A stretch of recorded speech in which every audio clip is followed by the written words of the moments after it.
अक्सर ऐसा होता है कि हमारे जीवन में प्रतिकूल परिस्थितियां या विपरीत परिस्थितियां या विपत्तियां आती हैं तो हमें लगता है कि ये सब हमारे ध्वंस के लिए आई है। लेकिन श्रद्धेय दिनकर जी ने रश्मि रथी में इन विपत्तियों को इतने अद्भुत तरीके से वर्णन किया है कि ये विपत्तियां वस्तुतः आपकी संपत्ति भी हो सकती है यदि आपके चरित्र के अंदर दृढ़ता हो और आपके अंदर विश्वास की एक लहर हो। और बहुत अच्छा उन्होंने वर्णन किया है कि पांडवों ने जब अपना अज्ञातवास पूरा कर लिया, सारी शर्तें पूरी कर ली, तो पांडव आते हैं और न्यायोचित तरीके से वो कहते हैं कि भाई आपने ये कहा था कि अब आधा राज्य हमें हमारा वापस कर दीजिए। लेकिन उनके आधे राज्य की तमाम पेशकश जो कुछ भी उनकी तरफ से होती है उसको कौरव सिरे से खारिज कर देते हैं और कह देते हैं कि भाई हम आपको नहीं देंगे। लेकिन जो सृजनशील चित्त के लोग होते हैं वो भले ही अपने ऊपर कितनी ही विपत्तियों को झेल लें, उनके मन में ये इच्छा होती है कि अंतिम प्रयास हमें विपत्ति से भले ही हमने झेली हो लेकिन हमारे किसी प्रयास से संसार विपत्ति का भागी ना बने, तो इसके लिए वो शांति की गुहार करते हैं। अब इसमें देखिए अब कितना अद्भुत है कि जो जगत का दाता है वो स्वयं, अगर आप उस जगत के दाता के प्रति पूर्ण निष्ठा पूर्ण प्रेम से भरे हुए हैं तो जगत का दाता जगदीश्वर जो है वो आपके लिए दूत भी बनने के लिए तैयार हो जाता है। और परमात्मा श्री कृष्ण, लीला पुरुषोत्तम श्री कृष्ण पांडवों के दूत बन के जाते हैं। लेकिन उसके पहले की जो पृष्ठभूमि है उसका इतना अद्भुत वर्णन रश्मि रथी में श्रद्धेय दिनकर जी ने किया है कि वो कहते हैं कि हो गया पूर्ण अज्ञातवास, पांडव लौटे वन से साहस। हो गया पूर्ण अज्ञातवास, पांडव लौटे वन से साहस। पावक में कनक सदृश तप कर वीरत्व लिए कुछ और प्रखर, नस नस में तेज प्रवाह लिए कुछ और नया उत्साह लिए। सच है विपत्ति जब आती है कायर को ही दहलाती है।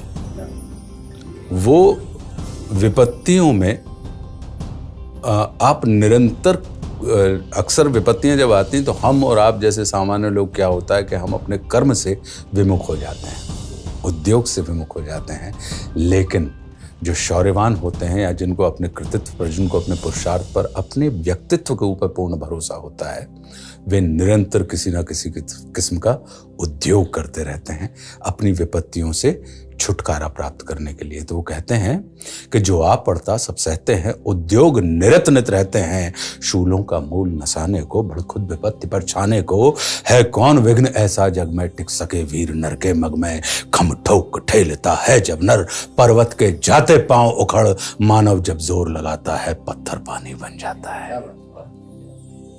मानव जब जोर लगाता है पत्थर पानी बन जाता है। और गुण बड़े एक से एक प्रखर हैं छिपे मानवों के भीतर। मेहंदी में जैसे लाली हो, वर्तिका बीच उजियाली हो। बत्ती जो नहीं जलाता है रोशनी नहीं बह पाता है। और पीसा जाता जब इक्षुदंड, इक्षुदंड मतलब गन्ना, कि पीसा जाता जब इक्षुदंड। झरती रस की धारा अखंड। और मेहंदी जब सहती है प्रहार, बनती ललनाओं का श्रृंगार। जब फूल पिरोए जाते हैं हम उनको गले लगाते हैं। गले में जो हार होता है उनको अगर आप देखेंगे तो उनको एक दूसरे से भेद के हम एक सूत्र में उनको लेकर आते हैं। तो जब फूल पिरोए जाते हैं हम उनको गले लगाते हैं। तो कहते हैं कि वसुधा का नेता कौन हुआ, वसुधा का नेता कौन हुआ। भूखंड विजेता कौन हुआ, अतुलित यश क्रेता कौन हुआ। नवधर्म प्रणेता कौन हुआ, जिसने न कभी आराम किया, विघ्नों में रहकर नाम किया। जब विघ्न सामने आते हैं सोते से हमें जगाते हैं। मन को मरोड़ते हैं पल पल, तन को झंझोड़ते हैं पल पल। सतपथ की ओर लगाकर ही जाते हैं हमें जगा कर ही। विघ्नों की वो गुणवत्ता बता रहे हैं कि वो क्या करते हैं। सामान्य मनुष्य को तो वो तोड़ देते हैं, लेकिन जो उत्तम मनुष्य होते हैं, उत्तम प्रकृति के होते हैं उनको वो सतपथ की ओर लगा कर जाते हैं। तो तन को झंझोड़ते हैं पल पल और सतपथ की ओर लगाकर ही जाते हैं हमें जगा कर ही। कि वाटिका और वन एक नहीं। दोनों जगह आप देखेंगे कि वहाँ पे पुष्प होते हैं, पेड़ होते हैं, वृक्ष होते हैं, तमाम चीज़ें होती हैं। वाटिका में भी होती हैं, मतलब गार्डन में, और जंगल में भी होती हैं। तो कह रहे हैं लेकिन वाटिका और वन एक नहीं, आराम और रण एक नहीं।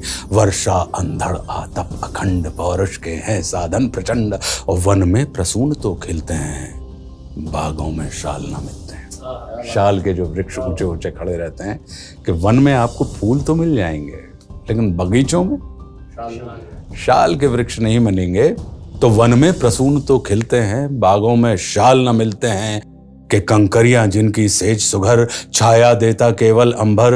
विपदाएं दूध पिलाती हैं, लोरी आंधियां सुनाती हैं। जो लाक्षागृह में जलते हैं वे ही शूरमा निकलते हैं। जो लाक्षागृह में जलते हैं वे ही शूरमा निकलते हैं। अब बढ़कर विपत्तियों पर छा जा, मेरे किशोर मेरे ताजा। जीवन का रस छन जाने दे, तन को पत्थर बन जाने दे। तू स्वयं तेज भयकारी है, क्या कर सकती चिंगारी है। और वर्षों तक वन में घूम घूम, बाधा विघ्नों को चूम चूम। सह धूप घाम पानी पत्थर, पांडव आए कुछ और निखर। सौभाग्य न सब दिन सोता है, देखें आगे क्या होता है।